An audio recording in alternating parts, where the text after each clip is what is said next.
Nivatsy-pitahiana ho azy ho anao anio. Nivatsy-pitahiana ho azy ho anao anio.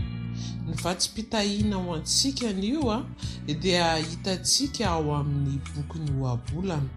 Ohabolana 7:20 dia ny 2 izay mivaky toy izao amin'ny anaran'i Jesosy manao hoe: tsy tsara raha tsy manam-pahalalana fanahy, ary izay miezaka mosalahy dia ho diso lalana. Amen. Fampaherezana antsika.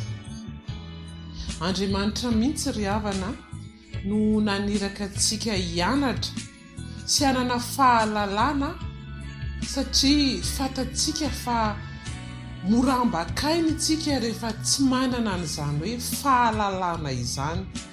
Ary ny Baiboly dia miteny any amin'ny Habakoka any hoe ringana ny olona noho ny tsy fisian'ny fahalalana. Ilaina ny fahalalana, ilaina ny fianarana, fa ny akamoana kosa dia fantatsika fa mitondra antsika any amin'ny fahafatesana, mitondra antsika tsy fananana ny fiainana, ary mitondra antsika tsy fananana, ary indrindra mitondra antsika amin'ireo karazan-javatra tsy fandavan-tena, ary fantatsika fa dia mitarika ny fahafatesam-piainana sy ny fahafatesam-panahy izay no atao hoe mosalama.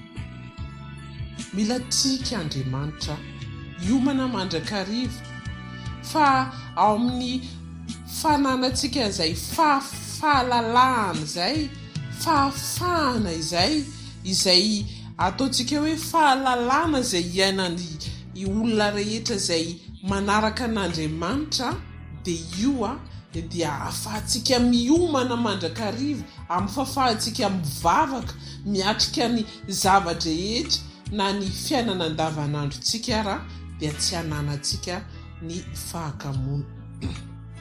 Misaotra an'Andriamanitra lehibentsika fa dia mila miezaka mandrakarivitsika, mila miomana mandrakarivitsika, fa fantatsika fa efa tombotra ny fahataperan'izao rehetrarehetra izao. Hivavaka isika.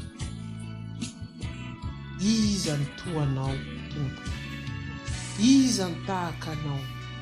Misaotra anao izay ry Jehova Andriamanitra eo. Hoy ianao hoe misaora an'i Jehova ary fanahiko, ary izay rehetra tao anatiko misaora ny anarany masina.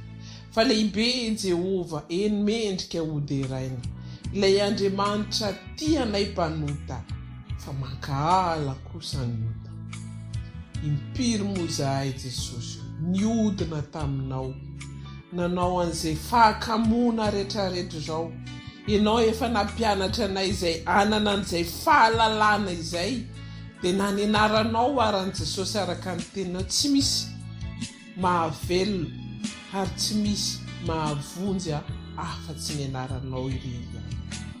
Misaotra anao fa izay olombelona mandrakariva dia tsy manana an'izany fahalalana izany, fa androany mampandroso anao izay eo amin'ny fiainanay. Ty tontolo andro ty dia ianao mihitsy no anjaka ao aminy. Misaotra Jesosy malalo, amin'ny anaranao mahavonjy ny anaovanay izany vavaka izany. Misaotra Tompo.